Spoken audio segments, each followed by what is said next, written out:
오늘 함께 하실 성경은 요한복음 3장 1절부터 5절까지입니다. 교독하도록 하겠습니다. 바리새인 중에 니고데모라 하는 사람이 있으니 유대인의 관원이라.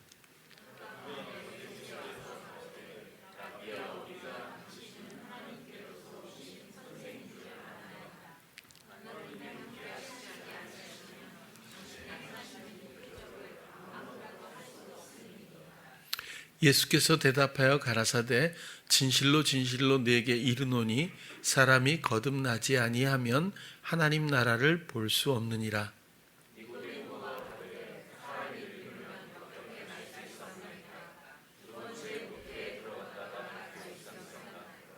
함께 예수께서 대답하시되 진실로 진실로 네게 이르노니 사람이 물과 성령으로 나지 아니하면 하나님 나라에 들어갈 수 없느니라.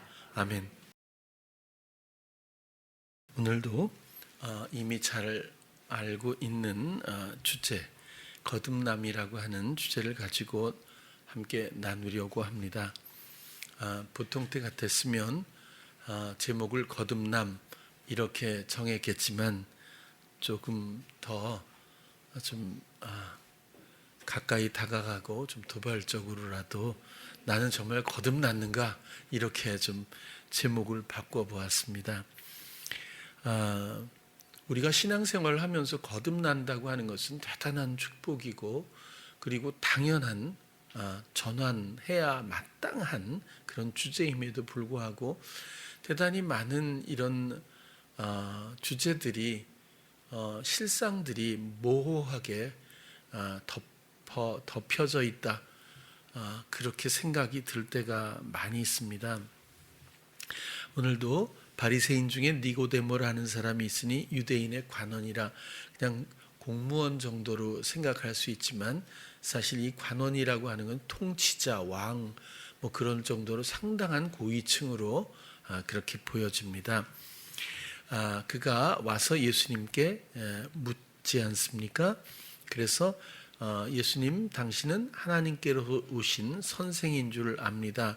하나님이 함께 하시지 않으시면 당신의 행하시는 이 표적을 아무라도 할 수 없다.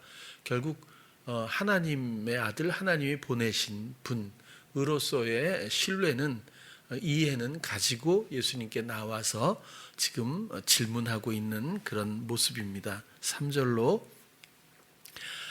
그런데 지금 하나님으로부터 오신 분이고 그래서 이렇게 놀라운 표적을 당신이 이렇게 나타내고 있습니다 라고 질문을 하는데 나는 하늘로부터 왔어, 나는 하나님의 아들이야, 그러면 질문과 답변이 대강 맞습니다.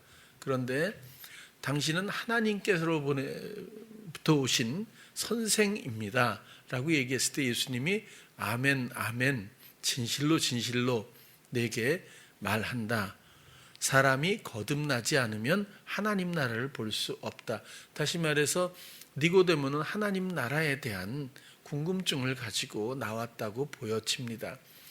상당히 많은 사람들이 이 당시에도 육적인 하나님의 나라와 영적인 하나님의 나라를 다 이해하지는 못했지만 어쨌든 많은 유대인들은 하나님 나라에 대한 관심과 또 기대가 있었다고 보여집니다.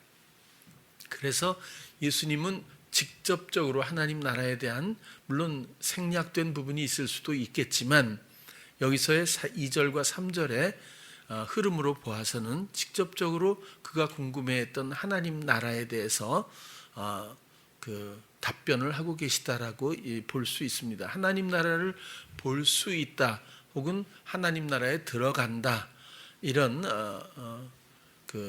답변을 이어서 해주시는데 그것은 오직 사람이 거듭나야 한다, 이렇게 해법을 또 말씀해 주시고 이것이 얼마나 소중한 진실 혹은 진리인가, 영적으로 보면 아멘 아멘이 꼭 앞에 2번 있을 때는 우리가 주의 깊게 이런 대목을 살펴봐야 되지 않을까 봅니다. 여기서도 거듭난다는 말이 우리는 이미 익숙하게 자리 잡혀서 거듭난다는 건 영적인 거지, 이러니까 그렇지, 니고데모가 좀 어리석은 사람은 아니지 않습니까? 근데 니고데모가 다시 태어나야 한다는 말을 우리 사람이 어떻게 또 다시 태어날 수가 있겠습니까?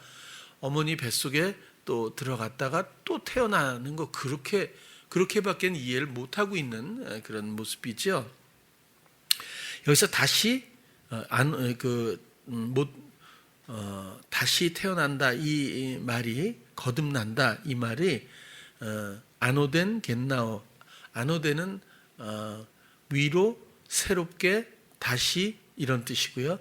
뭐 겟나오는 탄생 태어난다 이런 뜻이죠. 그리고 나라는 아시는 것처럼 바실레이아 이건 통치와 왕권이라고 하는 의미로 우리가 보통 이해를 합니다. 그렇게 또 그러면 하나님 나라를 볼 수 없다 했을 때 본다 이것도 가시적인 게 아니잖아요. 시각적인 것이 아니라 내면적인 주목으로 알아차리다 혹은 감각적인 인식 그러니까 내면의 영적인 것이지 여기서 본다는 것이 우리가 정말 눈에 보이는 어떤 나라가 탁 펼쳐지고 이런 것이 전혀 아니라는 것. 만약에 그렇게 생각하면 니고데모보다 조금 더 어리석은 질문이 이해가 될 수도 있겠어요. 그래서 물과 성령으로 5절에서는 그렇게 말씀을 하시잖아요. 다시 한번 거듭나는 것은 사람이 물과 성령으로 나는 것이야. 그렇게 하지 않으면 하나님 나라에 들어갈 수가 없다. 그 거듭남이라고 하는 것을 우리가 어찌 보면 가볍게 여기고 간과하고 있는 것은 아닐까라는 그런 자기에 대한 질문을 가지고 오늘 말씀을 시작하고 있습니다. 거듭남의 의미는 무엇일까? 우리는 어찌 보면 교회 생활, 신앙 생활 이렇게 하면서 은혜도 또 받고 또 많이 또 경험하고 은사도 또 경험하면서 나는 이런 것들로 말미암아 나는 거듭난 사람이야.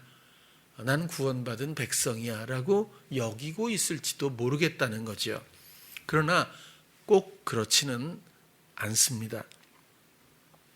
거듭남이라고 하는 의미는 좀 다르다고 보여지고 예수님의 설명에 의하면 다시 태어나야 한다.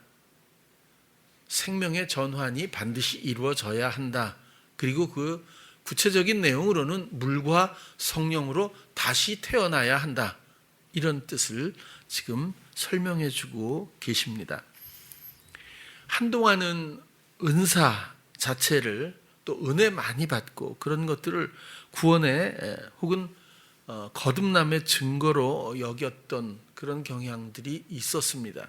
그래서 방언을 받아야 구원을 받는다라는 말을 서슴없이 그렇게 여기고 또 많은 사람들이 동의했던 시절도 있었죠. 그러나 과연 그럴까요?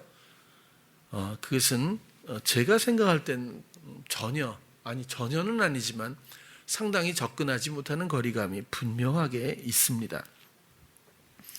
은혜와 은사만으로 하나님의 영적 생명에 이르지 못할 수 있다는 뜻이고 혹시 방언을 한다고 해도 옛사람의 성향적인 삶의 변화가 없을 수 있기 때문에 그래요. 수많은 은혜를 받았어도 옛사람이 해결되지 않고 유지되고 있을 수 있기 때문에 생명의 전환이 온전히 이루어지지 않은 채로 은혜와 은사를 얼마든지 받을 수 있기 때문에 좀 본질적인 문제, 시각으로 본다면 그렇지 않을 수 있다라는데 한 표를 오히려 던질 수밖에 없다고 보는 겁니다. 한국의 기독교의 역사 중에 아주 많은 이단들이 있었고 지금도 사실 있습니다. 지금은 이제 성도님들도 성경에 많이 접근하고 또 옛날 같지 않고 순박한 마음도 많이 소모되어서 이단이 웬만해서는 옛날처럼 그렇게 흥왕하지는 못할 거예요. 그런데도 여전히 영적인 어리석음과 속임의 충동에 의해서 말도 안 되는 교리를 가지고 많은 사람들을 미혹하고 있습니다. 우리나라의 이단의 그 양대 산맥이라고 하면 통일교와 아마 천부교라고 보여집니다. 그래서 특별히 그 천부교 같은 경우는 박태선 씨가 교주로 있었죠. 하늘 아버지 자신이 감람나무고 자신이 하나님이 몸을 입고 이 땅에 온 하나님이라고 스스로 그렇게 이야기한 사람이에요. 원래 그 사람은 남대문 교회에서 집사 생활을 했고 창동교회에서 장로 안수를 받았던 사람입니다. 그런데 정말 많이 은사를 받았어요. 그래서 치유의 은사가 장난이 아니었어요. 신유가 정말 많은, 또 굉장히 격렬한 사람 같아요. 그래서 막 굉장히 좀 행동적이고 그리고 활발했던 그런 사람이었던 것 같아요. 제가 들었던 기억으로는 가뭄이 아주 심했을 때 남산에 올라와서 남대문 교회 다닐 때일 거예요. 아마 기도하자고 그래가지고 기도응답을 받았다고 사람들을 성도님들하고 같이 올라가서 기도를 한 거예요. 근데 딱 모였는데 대부분의 집사님들이 우산을 안 갖고 온 거죠.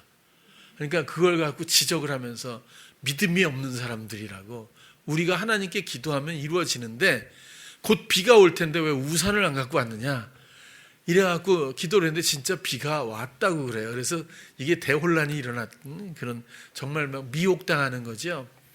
그렇게 굉장히 좀 활동적이고 활발했던 그런, 그런데 이런 은사가 너무 넘치고 그러다 보니까 막 부흥회도 장로 신분으로 자기가 주도해서 당시에 우리나라 최초로 미국에서 공부하고 신학 박사가 됐던 김치선 목사님이나 그 교회에서 장로 안수를 받았거든요. 창동교회라고.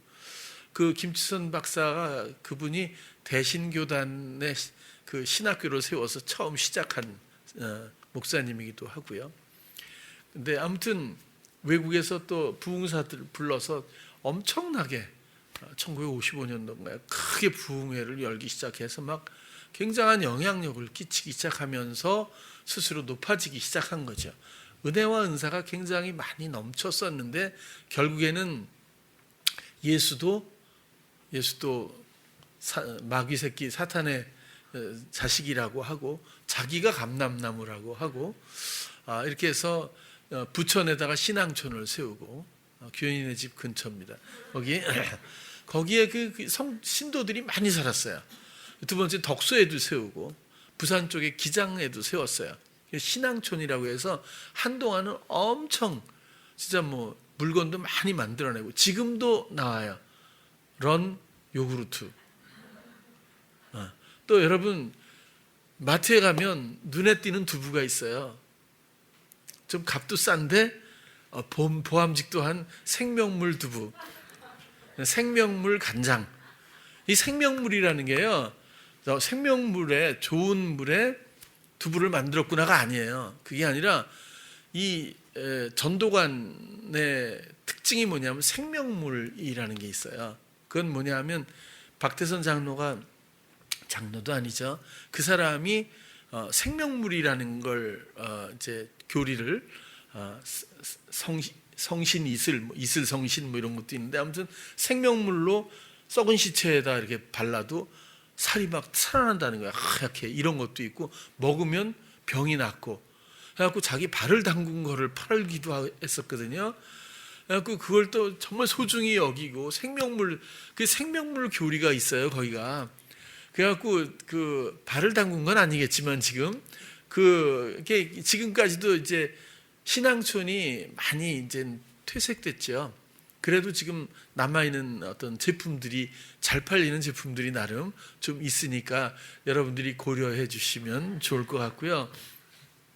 그렇다고 해서 그걸 저주할 필요는 없어요. 생명물 두부를 보고 그럴 필요는 없고, 그렇게 하면 똑같은 사람이 돼요. 그래서 선악과를 복숭아로 여겨서 이 박태선 씨가 복숭아 밭들을 사가지고 전부 다 베어버리고 막 그런 일도 했거든요. 그러니까 이상하다니까요.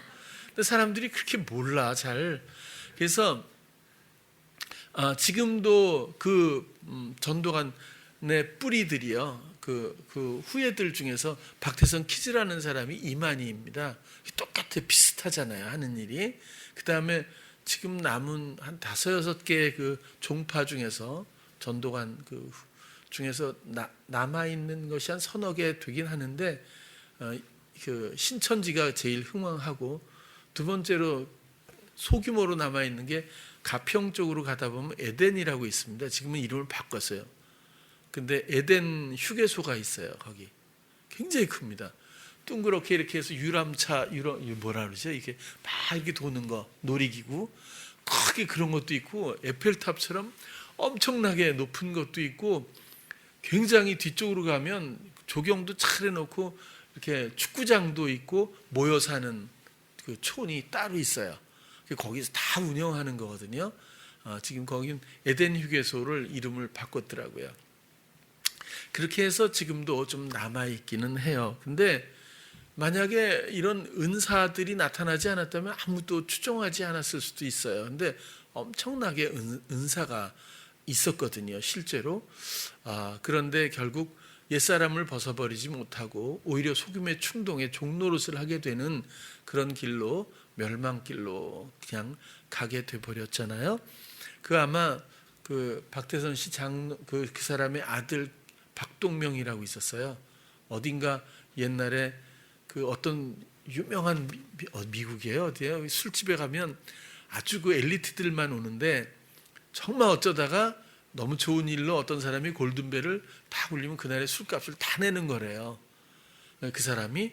근데 박동명이가 그걸 쳤다가 굉장한 모욕을 받았어요. 왜냐하면 그럴 만한 신분도 배경도 아무것도 없는데 아버지가 돈이 많으니까 가서 이제 거만하게 그걸 울렸다가 사람들한테 많이 조롱당하고 매스컴에도 엄청나게 막, 그런 그때부터 상당히 몰락하기도 했다, 뭐 이런 얘기도 있는데, 어쨌거나 중요한 건 하나님의 사랑은 그렇게 야박하지 않다고 봐요. 하나님의 은혜는 모든 만물에 있어요.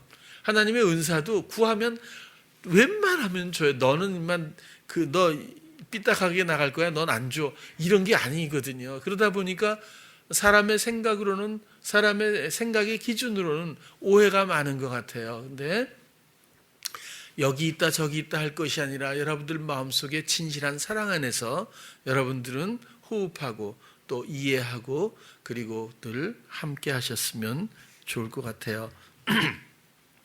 거듭남이라고 하는 것은 결국 생명의 경계를 생각하게 되고, 이것은 아주 중요한 원리 중에 하나는, 여러분, 사람의 스스로 홀로의 노력으로 되는 일이 아니라는 거예요. 내가 열심히 기도 생활하고 열심히 성경을 읽고 열심히 헌신하고 열심히 정말 성도로서 부끄러움이 없을 정도로 그렇게 살았다고 하는 것을 거듭남의 증거로 볼 수 없다는 거예요. 그것만으로는, 거듭남은 스스로 할 수 있는 것이 아니다라는 것을 기억했으면 좋겠어요. 그러면 기준을 잡기에 어렵지 않을 거라고 보는데, 지난주에 말씀드렸던 로마서 6장 3절에서 5절을 한번 다시 보면요, 무릇 예수 그리스도와 합하여 세례를 받은 우리는 이 물세례조차, 물세례는 뭐예요? 이전 삶의 청산이잖아요, 그렇죠?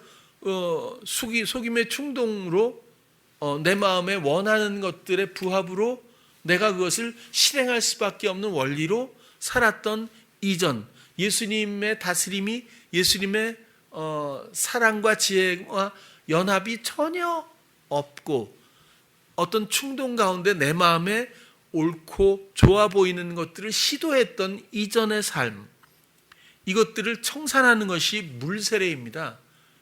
애굽에서의 종노릇했던 삶의 모든 그 시간과 환경과 배경과 신분을 이제 그만 끝내는 거죠. 홍해를 건너면서 청산해버리는, 이것이 물세례거든요. 이것이 나 혼자, 나 술 먹던 사람이 안 먹어, 나 사기쳤지만 안 해, 난 폭력적이었지만 이젠 전혀 그러지 않아, 이런 생활 방식의 변화로 설명되는 것이 아니죠. 이 죽음은 그냥 내가 결단으로 어떤 습관이 중단되는 것이 아니라 삶이, 생명이 변화되어야 한다는 겁니다. 그래서 일단 청산되고 그 다음에 새롭게 시작되는 생명이 있는 것처럼 이 청산 절차가 물세례입니다. 이전의 삶의 패턴, 원리로 살지 않아. 그것은 부추김의 시간이었어. 그것은 요구, 주문을 속삭였고 나는 그것에 굴종했던 그런 원리였어. 이런 것들을 확연하게 깨닫고 이제 끊어버리고 잘라버려야 한다는 것이 물세례라면 나 혼자 결심한다고 되는 일이 아닙니다. 그래, 끊어버려 라고 주문하는 것이 바로 그놈 목소리라고 하는 것을 잘 모른다는 거예요. 그런데 이것조차 이것을 위해서 이 땅에 오시고 내 안에 오신 예수 그리스도, 그 예수 그리스도를 합하여 통하여 예수 그리스도가 하나님 앞에 세상 앞에 사단에게 내어줌으로 그 생명을 형벌로서 그 생명을 내어준 것처럼 우리도 그 예수 그리스도에 힘입어 이제 우리의 모든 것들을 포기할 때 그리스도께서 우리의 전환을 도우십니다. 그리스도의 죽으심에 합하여 하나님께 우리는 더 이상 죄로 묻지 않는 신분으로 역임을 받는다는 뜻이에요. 그래야 해결되는 거 아니에요? 그래야 해결이 됩니다. 예수님, 앞으로 예수님과 함께 살기 위해서 이전 삶을 당신이 나를 위해서 죽으신, 형벌받으신 그 앞에서 나의 이전에 형벌받아 마땅한 이 삶을 나는 이제 청산합니다 라고 내 마음을 전환할 때에 그래 하고 받아주시고, 그 다음 그걸로 끝나면 안 되고 성령으로 오신 그리스도로 말미암아 순간마다 이젠 주문을 듣는 것이 아니라 주님을 듣고 연합, 함께 계획하고 함께 걸으며 이제는 세상이 목적인 삶이 아니라 순례자처럼 여행객처럼 세상에서 무엇을 보든 어떤 상황을 만나든 간에 주께서 인도하시고 예비하시고 주시는 대로 이끄시는 대로 오직 기쁨의 순종이 감사함으로 이어질 때에 그분과 함께하는 삶, 그분의 뜻이 이루어지는 삶, 그분께 인도되는 삶이 바로 성령 세례입니다.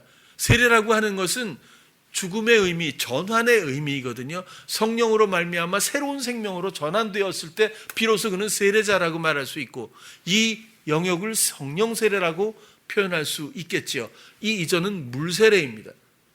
그래서 늘상 설명드렸던 것처럼 이렇게 3절이 그래서 예수 그리스도 앞에서 우리는 이전 삶을 청산하는 내 마음을 드렸습니다. 그리고 그 청산의 모든 뜻을 마음을 드렸지만 청산하는 모든 절차와 과정과 그 청산의 지킴, 청산이 실행되는 모든 것들은 성령이 우리를 도우십니다. 그 사랑이 더 이상 우리가 속임당하지 않도록 우리를 보호하세요. 그분의 따뜻함과 풍요로움, 그분의 지혜가 우리의 어리석은 굴종을 더 이상 하지 않도록 우리를 건지신다는 뜻이죠.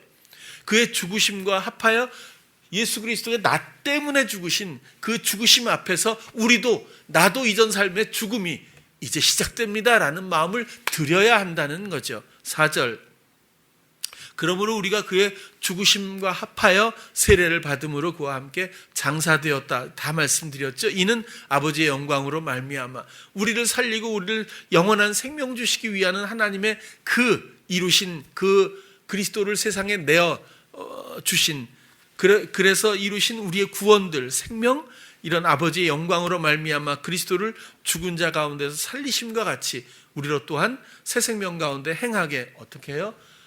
난 구원받았어 하고 내가 또 마음대로 하는 거 아니잖아요. 이제 내가 생각하고 내 마음대로 했던, 내 마음에 원하는 대로 했던 이 원리는 정말 그만두어야 합니다.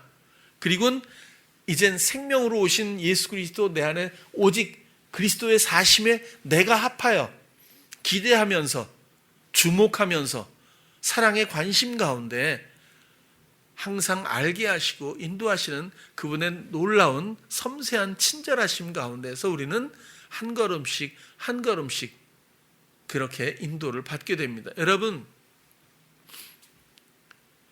세상의 원리 중에서도 어떤 악기를 다루든 공부를 하든 뭘 하든 어느 단계에 가야 터득되는 것이 있습니다.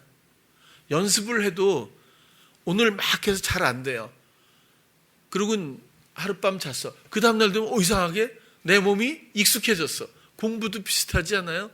그래서 오늘은 좀 버거워, 힘들어. 근데 그걸 단계를 넘고 어느 데 가다 보면 거기서 발견되는 어떤 원리들이 있어요.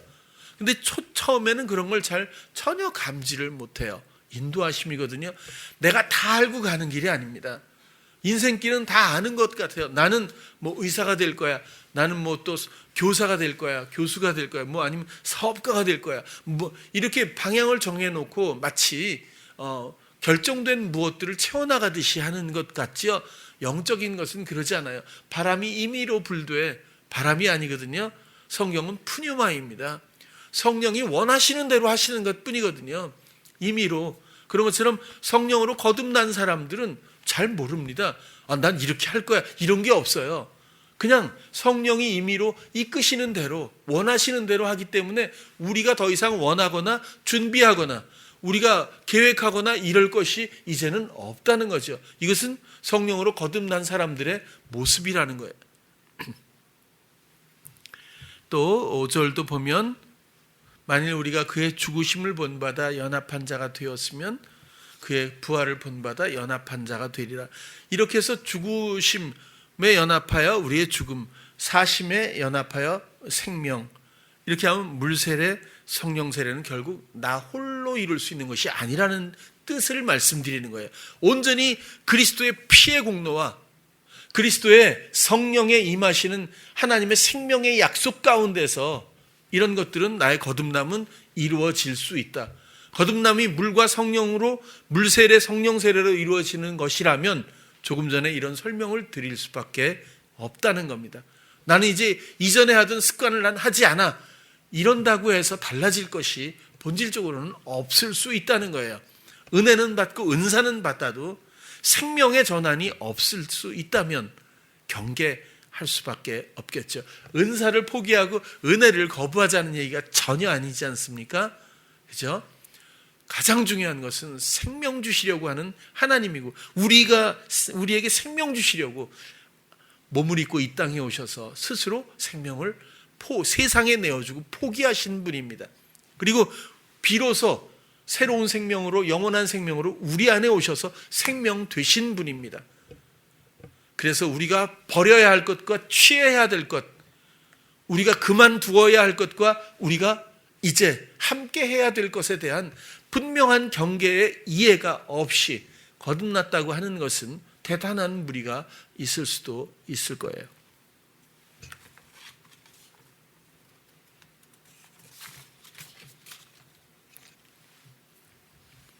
베드로전서 1장 3절에서 4절도 한번 보면요.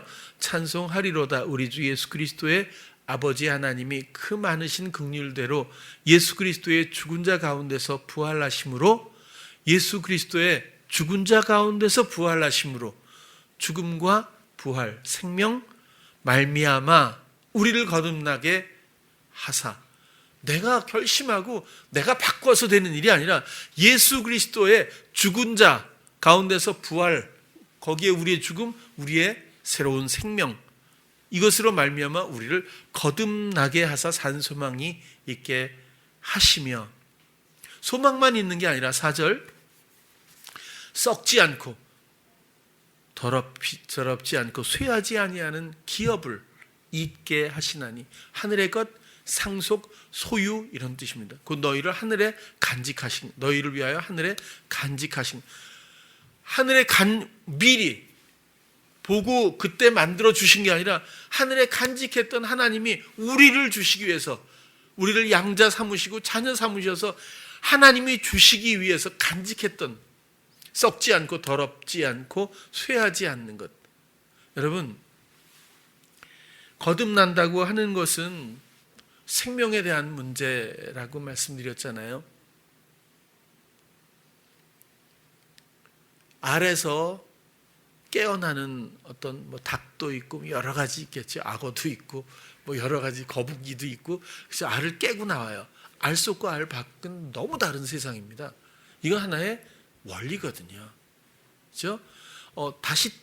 다른 세상에 태어나는 그 유형들은 조금씩 다르지만 바로 새끼를 낳기도 하고 뭐 알도 있고 고치도 있고 조금씩 탈바꿈도 있고 여러 다르지만 신분이 확실하게 세상이 확실하게 전환되는 건 있어요. 꾸물꾸물거리는 애벌레나 이런 것들을 보면 막 징그럽고 이상하지만 그런 것들이 고치를 만들고 언젠가는 나비가 돼서 날아오를 수도 있는 거예요. 전혀 다른 세상이거든요.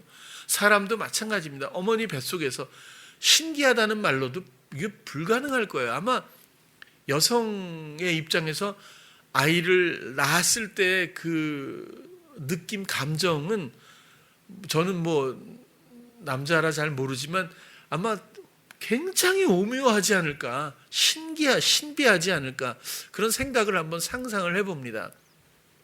그런데 엄마 뱃속에서는 어렸을 땐 그 궁금했어요. 숨도 안 쉬고 이게 어떻게 살아있었을까 10달 동안.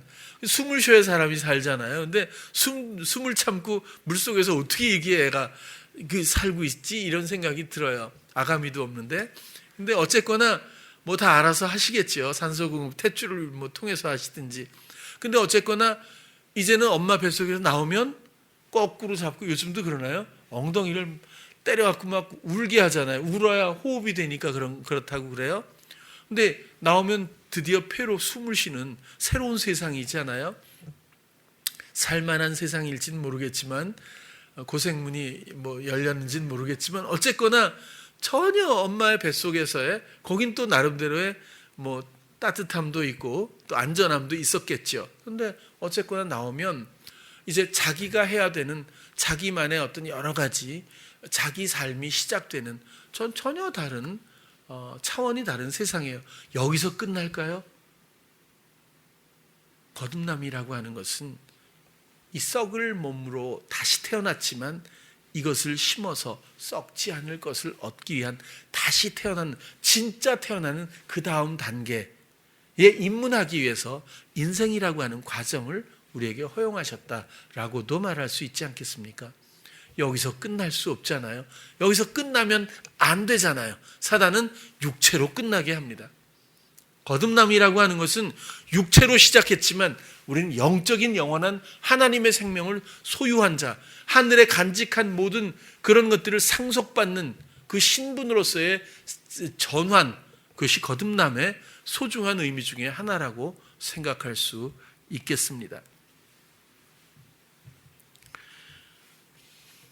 그래서라도 고치를 뚫고 나온 나비나 혹은 알을 깨고 나온 새끼나 엄마의 모태로부터 태어난 이런 새로운 세상을 맞이하는 삶의 전환, 이런 것들이 아주 소중한 것들을 보여주는 원리이자 교훈이고 또 어찌 보면 복음의 중요한 의미를 담고 있다, 이렇게도 생각해 봅니다. 우리는 엄마한테서 태어났듯이 물과 성령으로 다시 태어나야 됩니다. 니고데모가 얘기한 것처럼 엄마 뱃속에 이 몸이 또 들어갈 수는 없지만 비슷하게 이 다시 태어난다고 하는 것은 그야말로 썩어질 몸의 문제가 아니라 우리의 영적인 다시 태어남, 영원한 생명을 입은 하나님의 자녀의 영으로서 그 생명이 시작되는 다시 태어남이 거듭남이라고 말할 수 있겠습니다.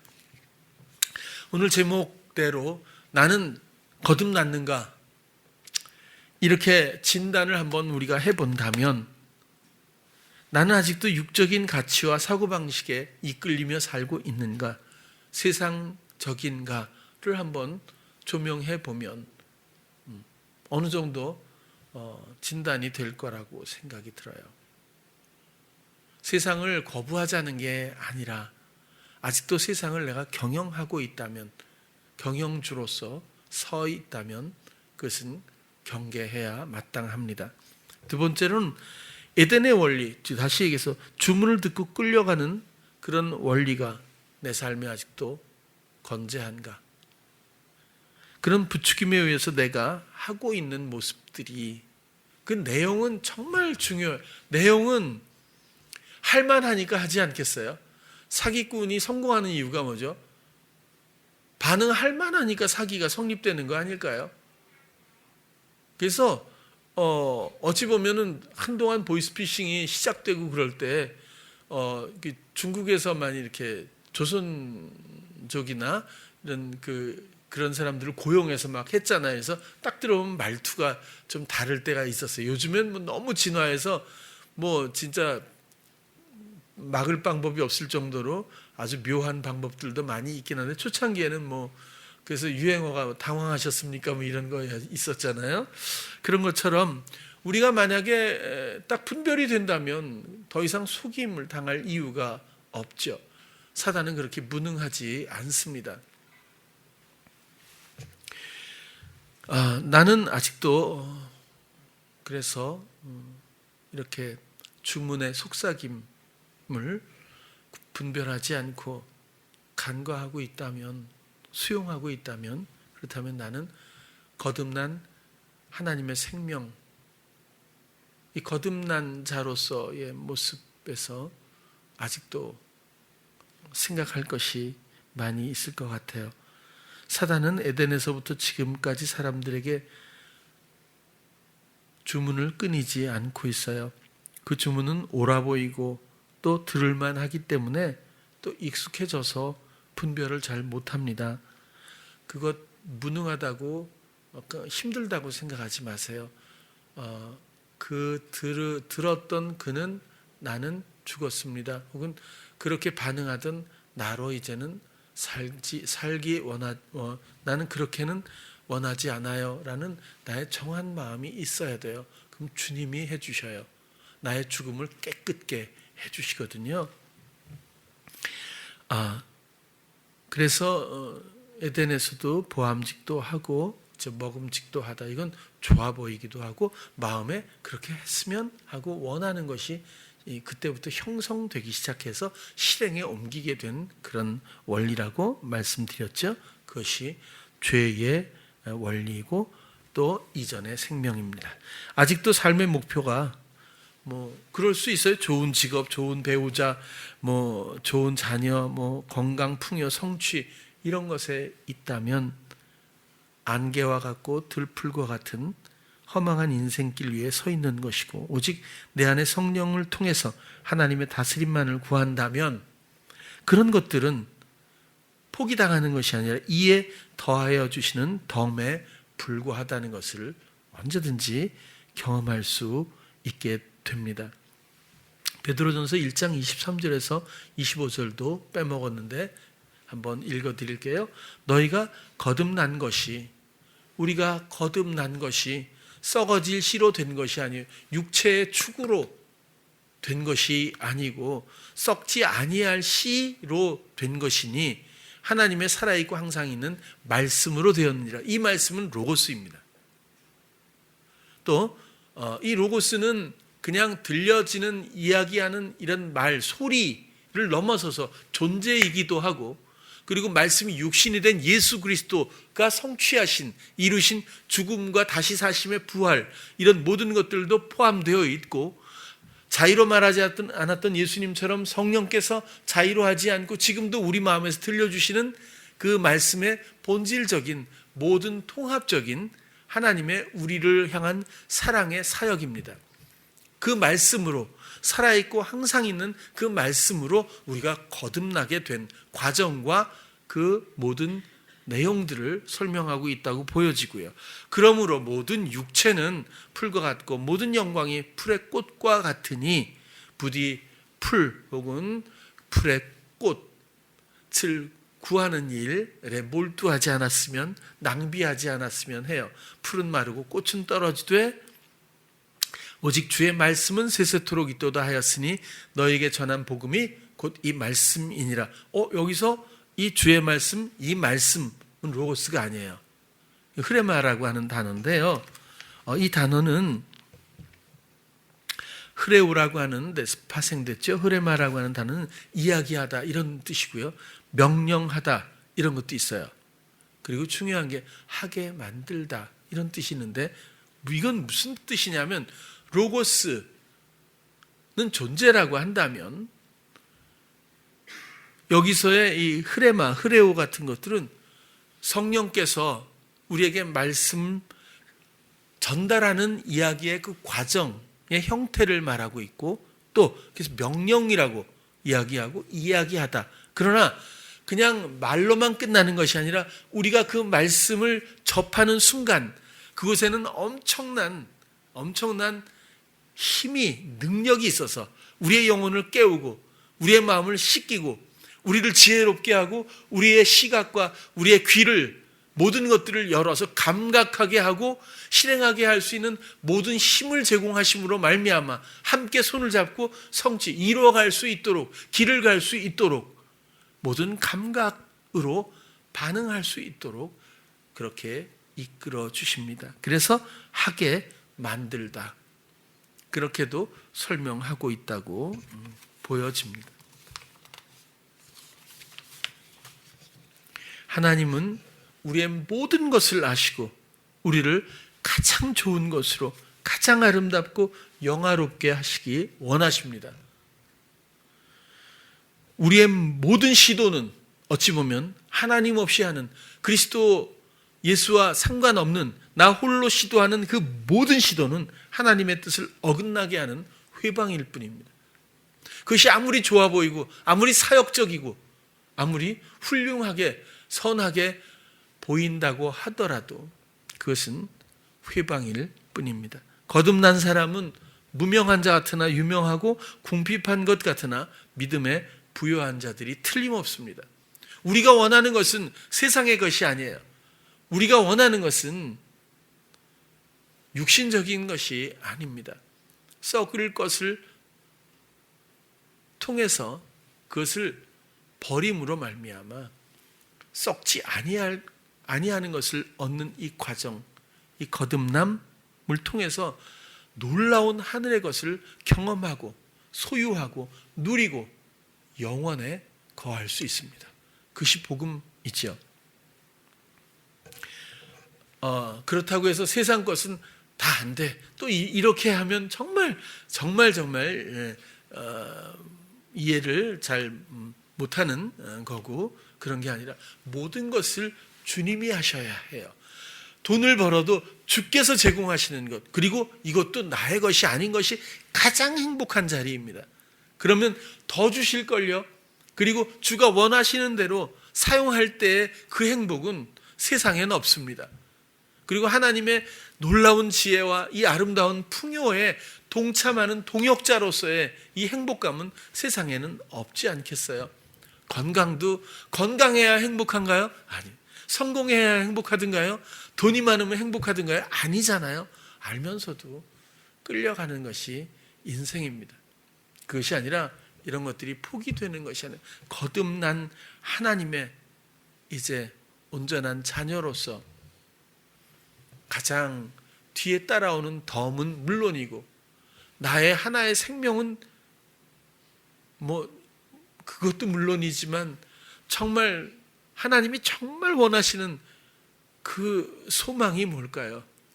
모든 영혼들이 하나도 빼놓지 않고 아버지께로 간직했던 하늘의 모든 것들로 영화롭게 생명 주시기 원하는 하나님의 그 소망을 이루어드리는 사람, 우리의 인생길이 우리가 함께 도모하는 것이 최소한 그 길, 그 의미는 있어야 되지 않겠는가, 그런 겁니다.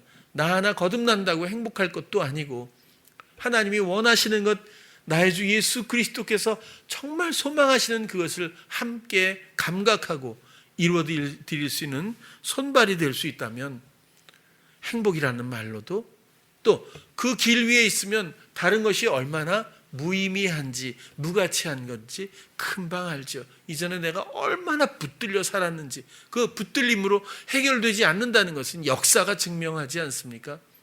오히려 더 악화될 뿐이죠. 나만 낭비될 뿐이죠.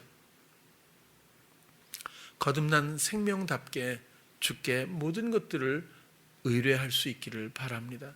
이제 내 마음에 남겨진 그 어느 것 하나도 없이 내 마음에 원한다는 것은 오직 예수 그리스도 한 분만 남아있고, 그리고 나머지는 모든 것을 그리스도께서 알파와 오메가처럼 나를 위해 사랑으로 하신다는 당연한 믿음 가운데서 순간순간 다가올 그 다음 상황과 시간들을 기대하시기를 바랍니다. 주께 맡겨보시기를 바랍니다.